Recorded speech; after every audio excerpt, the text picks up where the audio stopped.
My name is Brian Daniels and I'm a fellow at the Center. It's my pleasure to introduce today's speaker, which I will do in just a moment. But before I do so, I want to take a moment to place this talk in context with the aims and goals of the Penn Cultural Heritage Center.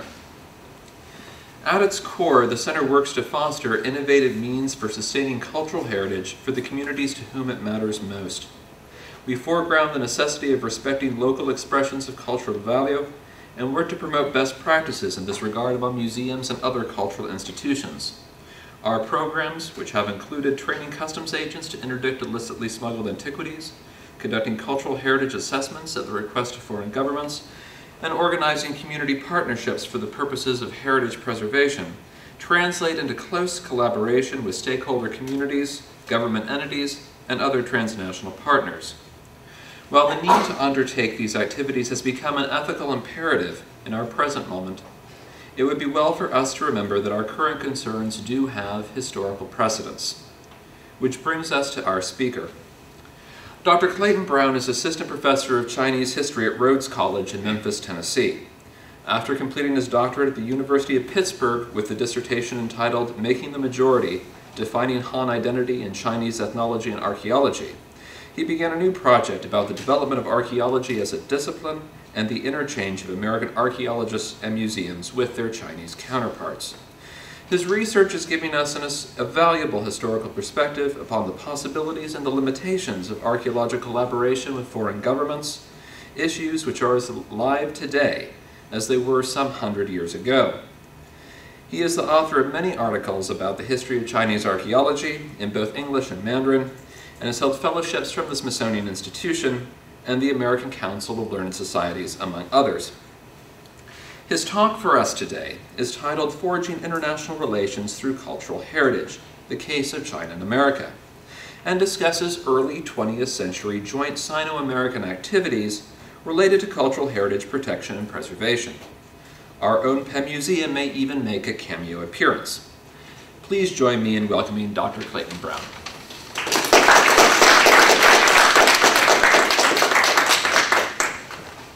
All right, good afternoon. I'm very happy to be here. Many thanks to Brian Daniels for extending the invitation. I received a postdoctoral fellowship in 2008 to pursue this topic. The fellowship was at the Smithsonian Institution, which is where I met Brian. And over the couple of summers since then, I've had small research grants to return to the Smithsonian and finish up this research. So right now I'm drafting a manuscript of this study, so I'm going to give sort of a summary version of what I hope will soon be a full manuscript. Well, I've titled this Forging International Relations Through Cultural Heritage, the Case of China and America. We're all familiar with the legacy of imperialism. Due to this legacy,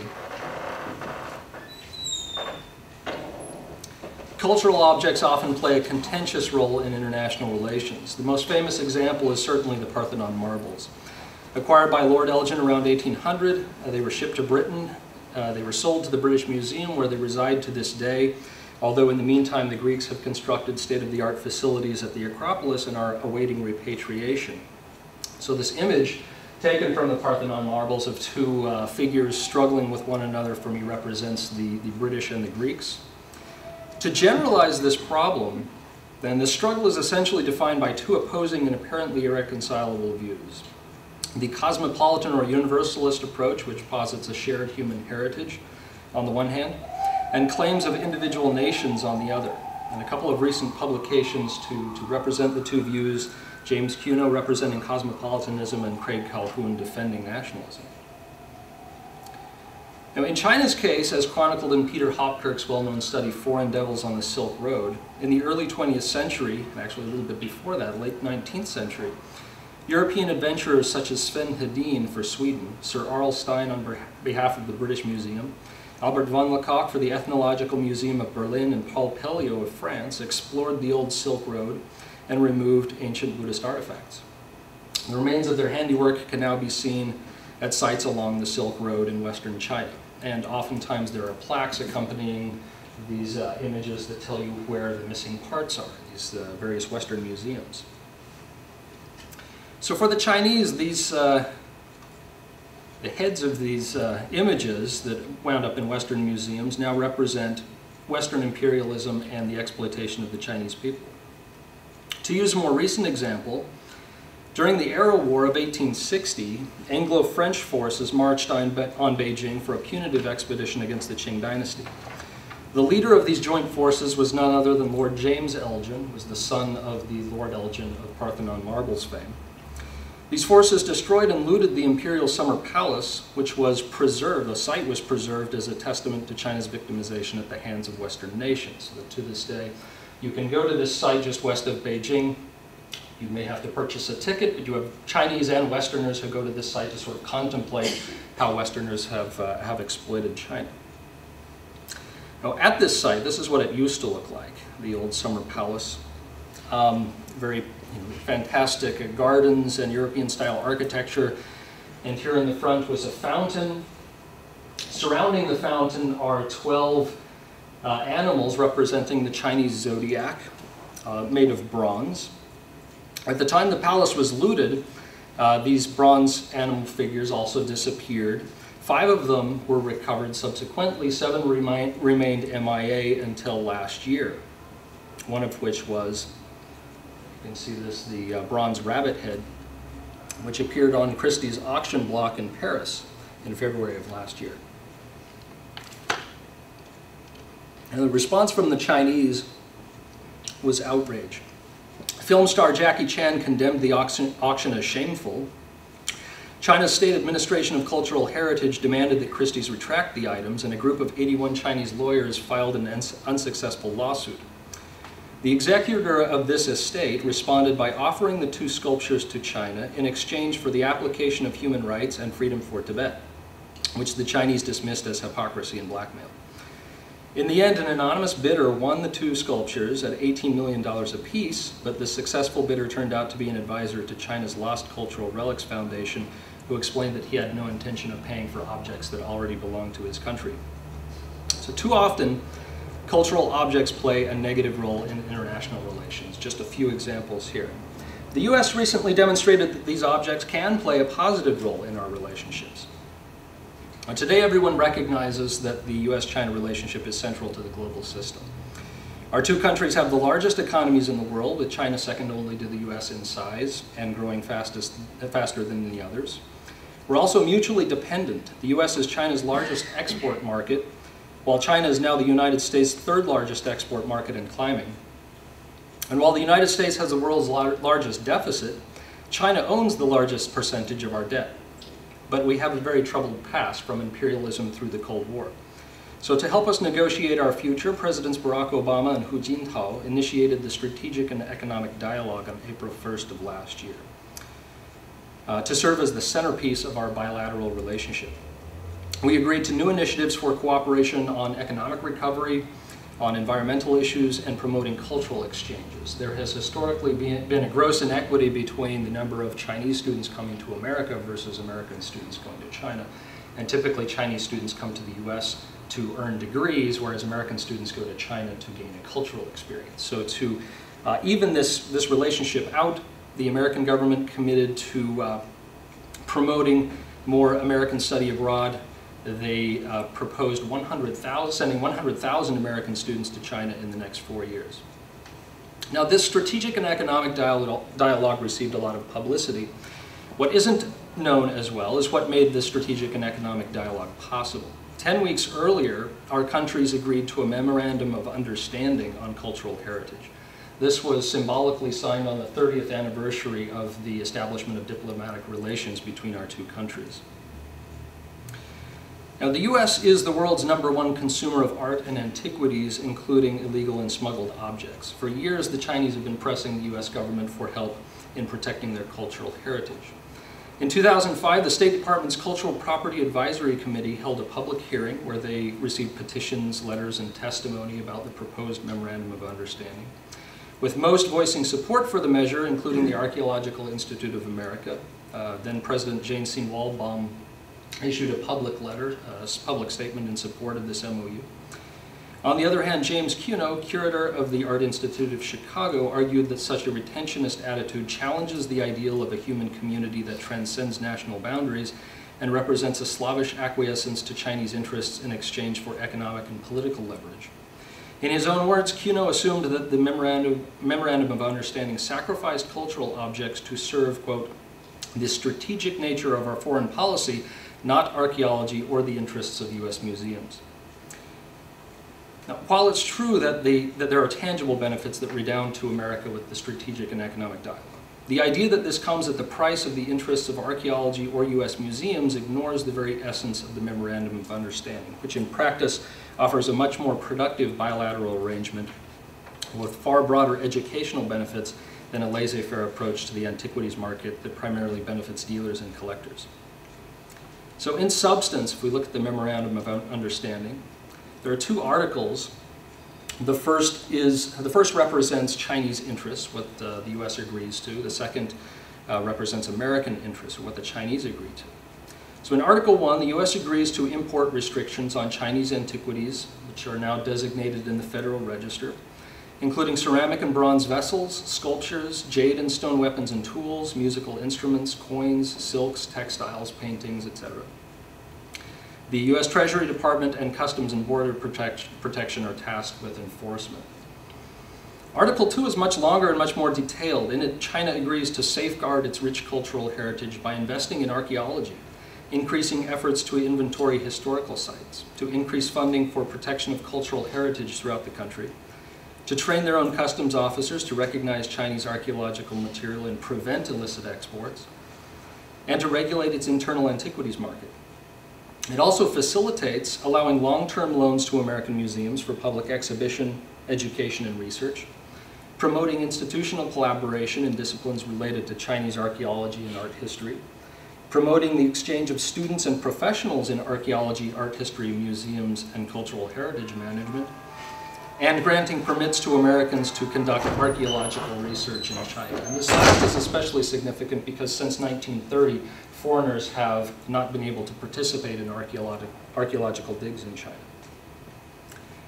So these offer a nice contrast. From the Chinese perspective, the Chinese are concerned about retention and repatriation of objects. The U.S. is pressing the Chinese to properly care for their antiquities and for opportunities for Americans to learn about China and its cultural heritage. It's more about education than acquisition.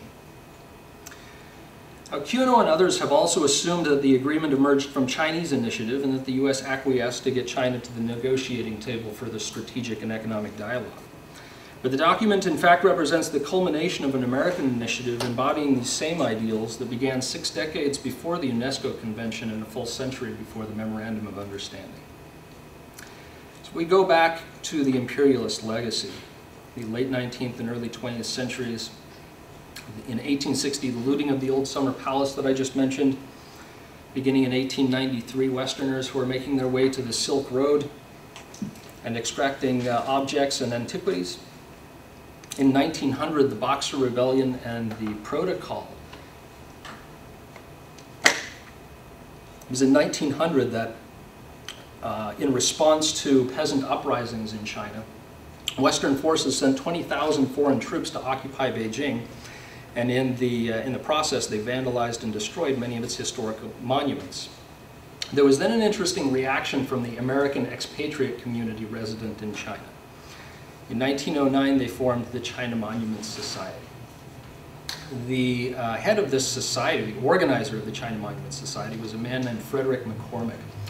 He was a journalist with Harper's Weekly and the Associated Press who had been living in China for about a decade and had witnessed the destruction of the Boxer Rebellion.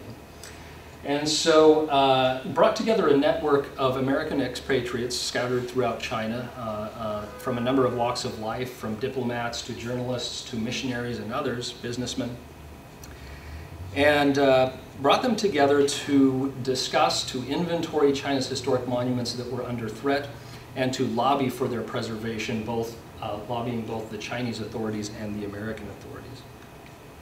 In 1912, McCormick published 2 articles on China's monuments, one in the Journal of the Royal Asiatic Society for specialists, but a similar article in the National Geographic for a more general audience, in which he did just this. He drew from all this network all across China photos and information on all of these monuments, and publicized the danger that these face from vandals, looters, and natural degradation.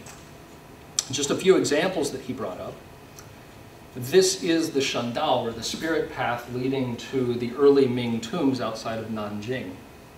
These date to approximately 1300 AD. You can see the erosion on them, but also if you look closely, there are a number of Chinese characters that have been etched into them.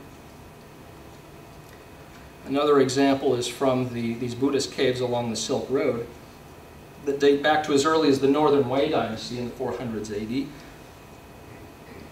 In some cases, Chinese vandalism here, giving the date, the second year of Xuan Tong's reign, the 10th month, the first day that so-and-so was here.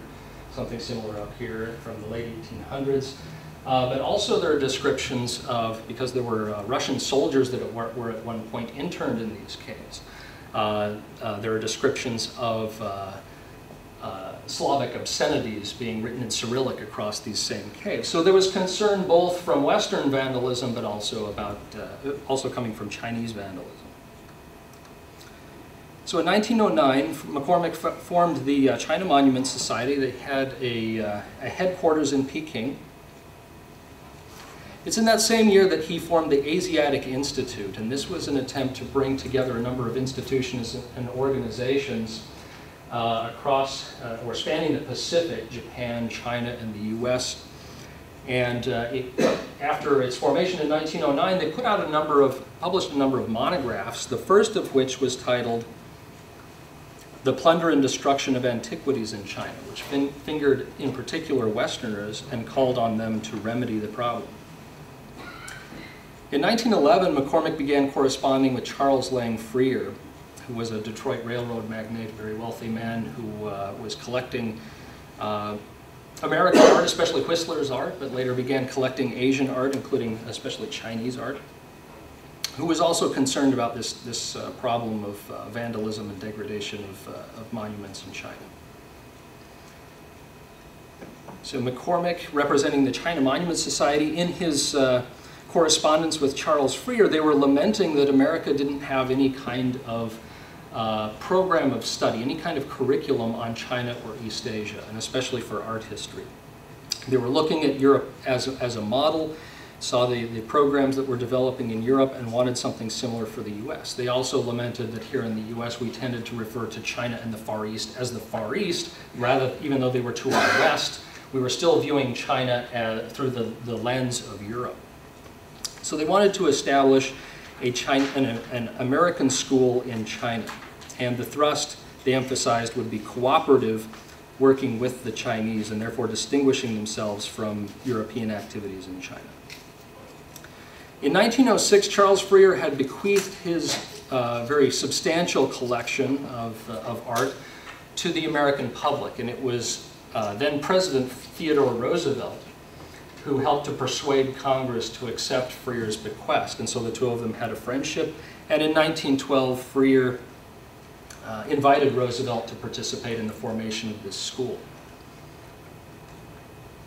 They also worked with Charles Wolcott, who was the secretary of the Smithsonian Institution at this time, a very well-known paleontologist, and with Harry L. Wilson, who was president of the Archaeological Institute of America. There were a number of other individuals involved, including J.P. Morgan, who did join this society in its early days, but he died about 2 months later, so his impact was not great. But on January 3rd of 1913, in the Regents' Room of the Smithsonian Institution, these and other individuals met. Freer provided funding of $500,000 to found this school.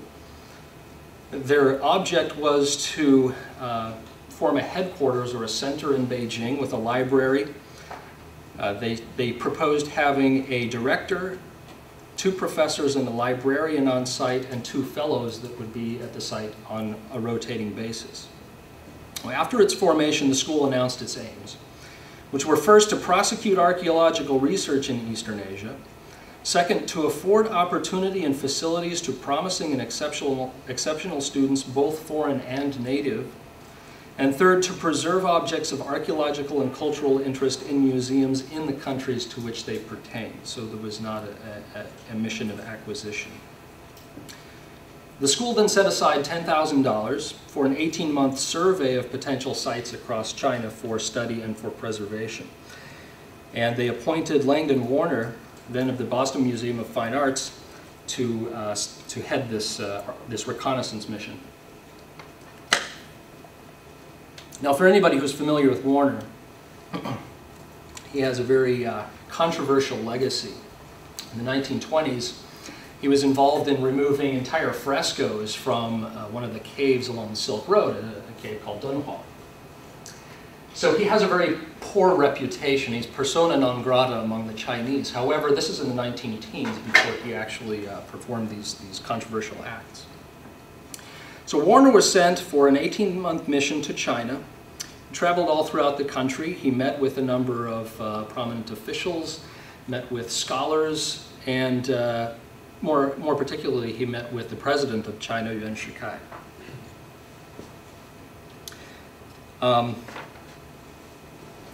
When he returned, he submitted a report to the steering committee of the school, essentially laying out blueprints for how to pursue this goal of setting up an American school in China. Some of the sites that he proposed that they should work at, for instance, up at the top right here, Song Dynasty Imperial statuary that dates back to about 1000 AD, and Liang Dynasty stone lions that date to about 500 AD down outside of Nanjing.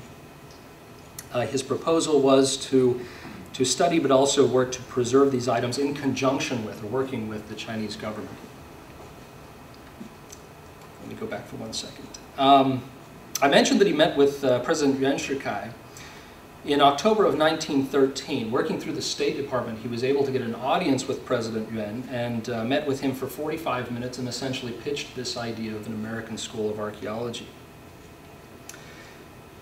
He emphasized that there would be no purchase of objects of art or antiquity by the school, that they would only excavate with official consent of both the Chinese government and the locals.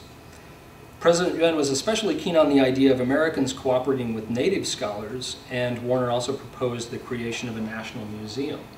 Initially, they were very heartened because of President Yuan's reception, both of Warner and of the outline of this plan. Unfortunately, they were rather disappointed when 2 months later, in December, President Yuan began moving items from the Imperial Summer Palace at Rehe to the Forbidden City, ostensibly for protection or for safekeeping. But it turned out that many of these items were lost in transit or added to President Yuan's private collection. So this prompted a response, an interesting response from American institutions a few months later. On June 20th of 1914, 52 prominent American institutions, including the Asiatic Institute and the China Monument Society I just mentioned, but also the American Historical Association, the Archaeological Institute of America, Columbia University, Princeton, University of California, the University of Chicago, Yale University, and dozens of others, signed 2 petitions, one to the U.S. Secretary of State, William Jennings Bryan, and the other to China's new president, Yuan Shikai. The memorial to the Secretary of State encourages the State Department through its officials in China to discourage all American citizens from vandalizing in China and from trafficking in broken and stolen sculptures and other archaeological and artworks of historical value belonging to the people of China, and to support and encourage the Chinese officials and people in taking effective means to conserve their antiquities for China's benefit and the benefit of other nations. The memorial to President Yuan then first acknowledged the long and venerable history of China, which was being plundered and destroyed. Let's switch slides here, we go. Proposing that the national government of China make new legal recognition of China's monuments and antiquities, and of all forms of national art of antiquarian and historical value as national property, and in the manner adopted by other nations, newly take national possession of the same and bring them under national protection for preservation in China for the lasting benefit of the Chinese people and of mankind generally. This memorial to President Yuan resulted in $100,000 of Boxer indemnity funds being remitted from the U.S. back to China, specifically for the formation of a national museum. The Peking Historical Museum, China's first national museum, was funded by the U.S. government and is the predecessor of the current National Museum of Chinese History, situated to the east of Tiananmen Square in downtown Beijing. It was around this time, 1914, in the last months of Warner's trip to China, that World War I broke out. He had a number of adventures on his return to the US. He returned through Russia and Europe, eventually made it to the US, and as I said, submitted a report to the steering committee of the American school. The report was never published. I think there were 12 or so copies made, one of which I discovered in the basement of the Freer Gallery. It was sitting in a shoebox. And Warner, of course, went on to, as I mentioned, to return to the Silk Road, and there was a removal of frescoes. He worked for a time at Harvard as a professor. He, in fact, taught some of America's first courses in art history. It was at that same time that Warner was on the Silk Road removing these frescoes that the Smithsonian's Freer Gallery Art, in conjunction with the Boston Museum of Fine Arts, sent a second mission to China. This was in 1923. The Freer Gallery had recently appointed KarlWhiting Bishop as field archaeologist for the gallery. Bishop had grown up in Japan.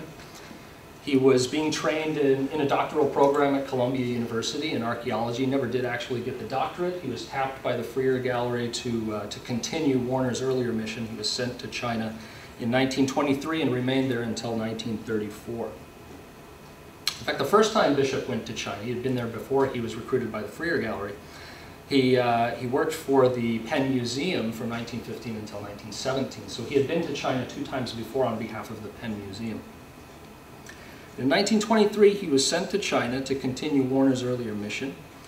Before he was sent, John Lodge, who was curator of both the Freer Gallery and the Boston Museum of Fine Arts, wrote a letter to the Secretary of the Smithsonian Institution, still President Wolcott, or Secretary Wolcott, and proposed, quote, to secure the active cooperation of the Chinese government, local and central, through their own scholars and archaeologists. Heretofore, such a policy as this has never been adopted by the European explorers in China, with the result that the search for antiquities has been largely conducted against the will of the Chinese government and as secretly as possible by European dealers and their agents. So, again, this mission of the Smithsonian Institution was setting itself apart, very self-consciously, distinguishing itself from the earlier missions of the European museums and collectors. In many ways, Bishop's work represents the culmination of earlier efforts under Warner in the 19-teens. Bishop was successful in working with Cho Simon, who was then vice director of the Peking Historical Museum. This is the same museum that Boxer Indemnity Funds helped to found. Because the museum, this Peking Historical Museum, was under the Ministry of Education, Cho was able to secure official documents and permission from the Minister of Education. And he appointed Bishop and his 2 field assistants as honorary advisors to the museum. It was shortly after this that representatives of the Freer Gallery and the Peking Historical Museum then set out for southern Henan province, where they excavated a series of Han Dynasty tombs. These tombs had been looted many times over, but Bishop wasn't so interested in acquisitions. Instead, he studied the brickwork, the vaulted ceilings, collected items left behind such as iron nails and potsherds, among which turned out to be the discovery of the earliest known true porcelain. Back in Beijing in August, on August 1st of 1924, the group jointly mounted an exhibition at the Peking Historical Museum featuring their finds. So here they're laying out the objects from these tombs, organizing them, and then mounting this exhibition. The exhibit drew an estimated 5,000 people, among them both Chinese and American officials, including the American ambassador and representatives from the Chinese Ministry of Education. For Bishop, this marked the culmination of all of their earlier efforts, a truly cooperative excavation and exhibition. In his own words, it marked, quote, the display to the public of the fruits of the first real dig conducted in China by us or by any other foreign governmental institution in cooperation with the Chinese authorities themselves. It's significant also that the items that were on display this day remained with the Peking Historical Museum, although they did gift a miniature chariot to the Freer Gallery as a gift of thanks. The Chinese Minister of Education then cabled John Lodge, who was curator of the Freer Gallery, congratulating the expedition on unearthing more than 200 objects now displayed in the museum and thanking them for their friendly cooperation and expressing admiration for, quote, the fairness of the aim of your institution, which he characterized as quite different from those of other foreign visitors. It was shortly after this success that Bishop recruited to the Freer Gallery an individual by the name of Leeji. Leeji in 1923 received China's first PhD in anthropology from Harvard. He had been teaching at Nankai and at this time at Tsinghua University as an anthropologist, but he had been dabbling in archaeology. And Bishop, knowing his training, proposed that Leeji work simultaneously for Tsinghua University and for the Freer Gallery. Because of Bishop's reputation working with the Chinese, Leeji consented to work with the Freer Gallery as its field archaeologist, on the stipulation that any items uncovered would remain with Tsinghua University, and Bishop consented to this. So with joint support from the Freer Gallery and Tsinghua University, Leeji excavated a Neolithic site at Xiyincun, and in a classroom at Tsinghua University, Li held an exhibition of the various potsherds, stone implements, and a silkworm cocoon discovered at the site. For the Chinese, this excavation represents a pivotal moment in the nationalization of archaeology, as Xiyincun is now regarded as the first excavation in China directed by the Chinese. Now, in 1928, Chiang Kai-shek's government, under the Kuomintang, the nationalist government, consolidated its control over China. In the decade before this, China had been politically fragmented under a number of regional warlords. In 1928, Chiang Kai-shek was able to consolidate his control and reunify China under his Kuomintang government. And the government formed a National Central Research Institute, which is now called the Academia Sinica.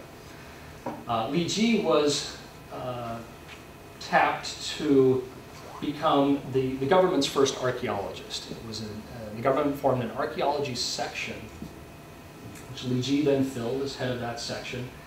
And he was sent jointly by the Freer Gallery and the Academia Sinica to Anyang to conduct or to direct an excavation. And this was a historic excavation that has been likened in many ways to Schliemann's excavation of Troy. At least for the Chinese, it was that groundbreaking. The site was at Anyang. This is the Shang Dynasty's last capital, around 1200 BC. And what they discovered there, among other things, a number of fabulous bronzes and other artifacts, but also they uncovered tens of thousands of oracle bones that were, on these oracle bones were inscribed various prayers, but they represent the earliest form of Chinese writing. So this was really, after the discovery of Anyang, there was a rewriting, a revision of Chinese history. Unfortunately, this should have been really the culmination of all of these earlier efforts. A spectacular find, a joint dig, sponsored by both the Freer Gallery and the Academia Sinica, the Chinese and the Americans working together. And it was initially successful, but very quickly problems arose. Certainly by 1929, there were a lot of problems that came to the fore.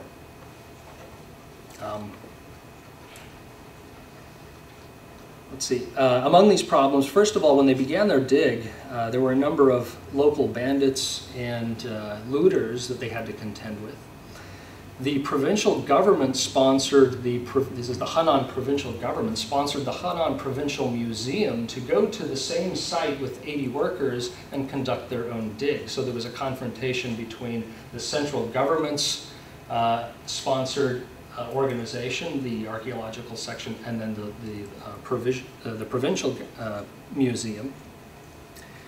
And shortly afterward, or at the same time, late 1920s, there were a number of foreign expeditions that were going on throughout China at the same time. So for Leeji, the culmination of all of these all of this competition for proprietary rights to archaeological sites prompted him to resign his position at the Smithsonian. He had been accused of being the running dog of imperialism, of selling out to the foreigners.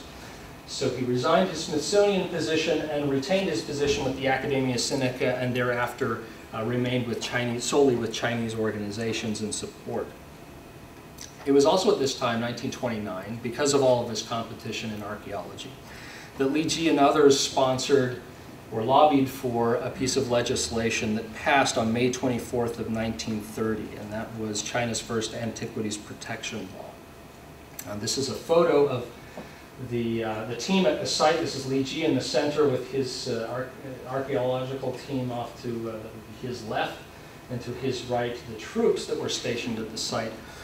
He petitioned the central government for 80 troops and 17 officers to be stationed at the site in order to protect Anyang from all of these various competing organizations. He was also, as I said, lobbying for an antiquities protection law which passed on May 24th of 1930 and created a National Antiquities Protection Committee promulgated by and including Leeji as a member, as part of the central government's executive branch charged with the excavation, research, and preservation of all of China's ancient objects. In essence, this law transformed China's antiquities into national treasures under the sole auspices of the Chinese state, with any involvement by foreigners or common Chinese now a crime. Leeji and his archaeology section, as part of the Chinese government, of course, naturally received the first permission, or the first permit to excavate. After passage of this law, then virtually all foreign expeditions came to a halt, including a French expedition, a Swedish expedition under Sven Hedin, the American Museum under Roy Chapman Andrews, and a joint Harvard University British Museum expedition under Sir R.L. Stein. With all of these other foreign institutions operating in China, the bishop and the Freer Gallery found that they could no longer support their activities in China, and he was recalled to the U.S. Now, to this day, foreigners are not allowed to participate in excavations in China. After Bishop's return, he drafted a report of his decade in China and a memoir of his experiences, but these were never published. Instead, they were placed in storage. The American school was dismissed as a failure. Bishop was fired by the Freer Gallery and died in obscurity, and Warner, of course, is now viewed as a villain. In December of 2009, a delegation of Chinese representatives visited 50 countries, including a dozen U.S. museums, to catalog specifically old summer palace treasures, but also more broadly to search for unprovenanced items. They spent hours taking photos and filming the collections in the Freer Gallery, while under their feet in the basement of the gallery lie the records of an American initiative to cooperatively engage the Chinese in studying and preserving their cultural heritage, records which have been sitting in obscurity for nearly a century. So like the Elgin marvels, cultural objects are often contested and symbolize and can perpetuate enmity between nations, but the converse is also true. That cultural objects can offer opportunities to promote cooperation and increased understanding. The American School of Archaeology in China demonstrates that those principles were embraced and promulgated, both officially and unofficially, beginning a century ago. The Memorandum of Understanding signed last year can be viewed as a renewal of that commitment.